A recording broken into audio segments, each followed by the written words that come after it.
अस्सलाम वालेकुम क्लास 9। आज हमने पढ़ना है फ्री रेडिकल्स के बारे में। फ्री रेडिकल्स क्या होते हैं? फ्री रेडिकल्स आर एटम्स और group of atoms possessing odd numbers of unpaired electrons. ठीक है, फ्री रेडिकल्स ऐसे एटम्स होते हैं जिनके ऊपर odd number of unpaired electrons present होते हैं, यानी कि अनपेयर्ड इलेक्ट्रॉन्स के ऑड नंबर्स जिस भी एटम के ऊपर प्रेजेंट होंगे उसको हम लोग फ्री रेडिकल्स कहेंगे। It is represented by putting a dot over the symbol of an element, for example H dot C L dot H. अच्छा, अब वो क्या कह रहे हैं कि हम इसको रिप्रेजेंट कैसे करते हैं। हर चीज़ का एक सिंबल है, तो हम लोग फ्री रेडिकल्स को किस तरह से रिप्रेजेंट करते हैं कि किसी भी, जैसे मेरे पास हाइड्रोजन का एटम है तो इसके ऊपर मैं ये डॉट जो है वो बना दूंगी, इसके हेड के ऊपर डॉट बना दूंगी। इस डॉट से मुझे पता चलेगा कि ये क्या है, ये रेडिकल है। ठीक है, फ्री रेडिकल है। तो इस डॉट से रिप्रेजेंट होगा कि ये फ्री रेडिकल है। ठीक है, इसी तरह इसने जो है वो हाइड्रोजन का, क्लोरीन का और मिथाइल का जो है वो बताया हुआ है। Free radicals are generated by the homolytic breakage of the bond between two atoms when they absorb heat और light energy। ये किस तरह से प्रोड्यूस होते हैं, किस तरह से जनरेट होते हैं, कैसे बनते हैं? जब भी कोई एटम या ग्रुप ऑफ एटम्स आपस में मतलब उसने क्या किया हो, उसने पोजेस की हो अपने अंदर एनर्जी। ठीक है, सनलाइट पोजेस की हो, उसके नतीजे में जो उनका बॉन्ड ब्रेक होगा उसके नतीजे में क्या बनेंगे, फ्री रेडिकल्स बनेंगे। Free radicals is extremely reactive species as it has a tendency to complete its octet. ठीक है, फ्री रेडिकल्स का क्या कह रहे हैं, एक्सट्रीमली रिएक्टिव स्पीशीज़, ये बहुत ज़्यादा रिएक्टिव स्पीशीज़ होती हैं। क्यों होती हैं? क्योंकि इन्होंने अपनी ऑक्टेट कंप्लीट करना होता है, टेंडेंसी कंप्लीट करनी होती है।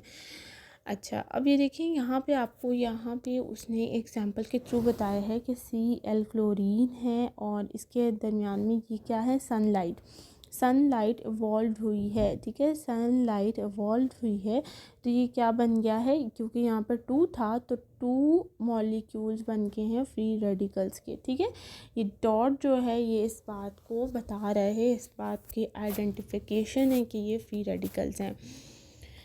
इसी तरह CH4 का भी उसने बताया है। CH4 में से क्या हुआ है, एक हाइड्रोजन रिमूव हो गया जिसकी वजह से इन दोनों के ऊपर क्या आ गया है, डॉट आ गया है, जो कि प्रेजेंट कर रहा है फ्री रेडिकल्स को। आयंस क्या होते हैं और फ्री रेडिकल्स क्या होते हैं, डिफरेंस आ गया है इम्पॉर्टेंट। अच्छा, अब ये क्या है, वो क्या कह रहा है, there are the atoms which where some charges. ऐसे एटम्स जो अपने ऊपर पोजेस करते हों, चार्जेस को रखते हों, उनको हम आयंस कहते हैं। Free radicals, there are the atoms that have odd number of electrons. ऐसे एटम्स जो अपने ऊपर odd number of electron pairs रखते हैं उनको हम लोग क्या कहते हैं, उनको हम लोग ये कहते हैं, उनको हम लोग क्या कहते हैं, उनको हम लोग फ्री रेडिकल्स कहते हैं। ठीक है, देन उसके बाद सेकंड पॉइंट पे आ जाता है आपका। सेकंड पॉइंट है देयर इज इन सोल्यूशन और इन क्रिस्टलाइन लैटिक्स। ठीक है, क्या कह रहा है कि आयंस जो होते हैं वो सोल्यूशन में भी एग्जिस्ट कर सकते हैं और क्रिस्टल लैटिक्स में भी एग्जिस्ट कर सकते हैं, लेकिन जो फ्री रेडिकल्स होते हैं वो exist in solution as well as in air. लेकिन ये क्या करते हैं, सोल्यूशन के साथ साथ, यानी कि लिक्विड सोल्यूशन, यानी कि बीकर अगर मेरे पास है तो बीकर के साथ साथ एयर में भी प्रेजेंट करते हैं, एयर में भी एग्जिस्ट करते हैं। ठीक है, लास्ट पॉइंट क्या आ रहा है, their formula is not affected by the presence of light. Ions का जो कोई भी मतलब रिएक्शन होता है आयंस में, तो वो सनलाइट के ऊपर डिपेंड नहीं कर रहा होता। अगर सनलाइट पड़ रही है आपके रिएक्शन पर या नहीं भी पड़ रही है तो आपका रिएक्शन जो है वो प्रोसीड होगा, उसको कोई जो है वो डिस्टर्बेंस क्रिएट नहीं होगी। लेकिन जो फ्री रेडिकल्स है वो अफेक्ट होता है सनलाइट से। जैसे कि हम ये वाली एग्जांपल देखें तो सनलाइट इसके अंदर प्रेजेंट है, सनलाइट इसके अंदर होगी तो आपका जो है ना वो फ्री रेडिकल बनेगा। अगर सनलाइट नहीं होगी तो वो जाहिर सी बात है अफेक्ट करेगा। ठीक है, तो ये डिफरेंस आपने देखना है। पढ़ना है। आगे आ जाता है types of molecules. Types of molecules जो है वो लॉन्ग क्वेश्चन में भी आ जाता होता है, 3 या 4 नंबर का क्वेश्चन आ जाता होता है लॉन्ग में भी। अच्छा, टाइप्स ऑफ मॉलिक्यूल्स क्या है? A molecule is formed by the chemical combination of atom. जैसे कि हम सबको पता है कि जो मॉलिक्यूल्स होते हैं वो अगर दो या दो से ज़्यादा एटम्स आपस में मिलेंगे, कंबाइन होंगे, तो वो मॉलिक्यूल्स बनाएंगे। It is the simplest unit of a substance, और ये किसी भी सब्सटेंस का सबसे ज़्यादा सिंपलेस्ट यूनिट होता है। It shows all the properties of the substances. जितने भी उसके अंदर एटम मॉलिक्यूल के अंदर जितने भी सब्सटेंस प्रेजेंट होते हैं उनकी तमाम की प्रॉपर्टीज़ शो करता है। एंड कैन एग्जिस्ट इंडिपेंडेंटली, और एग्जिस्ट करता है इंडिपेंडेंटली। यानी कि अगर आपके पास मॉलिक्यूल बन गया है, H2O बन गया है, तो वो किसी और के साथ रिएक्ट नहीं करेगा, इंडिपेंडेंट रहेगा। मॉलिक्यूल्स इंडिपेंडेंट रहते हैं। There are different types of molecules depending upon the number and types of atoms combine. A few types are discussed here. तो क्या कह रहे हैं यहाँ पर? According to number of atoms, ठीक है, नंबर ऑफ एटम्स को देखते हुए मॉलिक्यूल्स की हमने डिफरेंट कैटेगरीज बनाई हैं, और वो हम रीड आउट करने जा रहे हैं। A molecule consisting of only one atom is called molecular mono atomic molecule. ठीक है, क्या कह रहे हैं कि ऐसा मॉलिक्यूल जिसके अंदर एक ही एटम प्रेजेंट हो उसको हम मोनो एटॉमिक मॉलिक्यूल कहते हैं। फॉर एग्जांपल, उसने हीलियम दिया है, हीलियम का एक ही जो है एटम होता है और वो कंप्लीट होता है, इसीलिए इसको कहीं और रिएक्ट करने की, किसी और के साथ बॉन्ड बनाने की ज़रूरत नहीं होती है। तो ये हमारे पास मोनो एटॉमिक मॉलिक्यूल है। इसके बाद नियोन है, Ne, ठीक है, तो ये भी इसी तरह से ही है। और आर्गोन है, ये भी जो है वो क्या करता है, किसी के साथ बॉन्ड नहीं बनाता। ये ऐसे एटम्स हैं जो कि ओनली वन एटम्स होते हैं और मॉलिक्यूल्स भी कहलाते हैं। ठीक है, तो इनको हम लोग मोनो एटॉमिक मॉलिक्यूल्स कहते हैं। और ये जो है वो एग्जिस्ट करते हैं इंडिपेंडेंटली, बॉन्ड नहीं बनाते। क्यों? क्योंकि इनके ऑक्टेट जो होता है वो पूरा होता है, इनके ऑक्टेट में 8 इलेक्ट्रॉन्स पूरे होते हैं।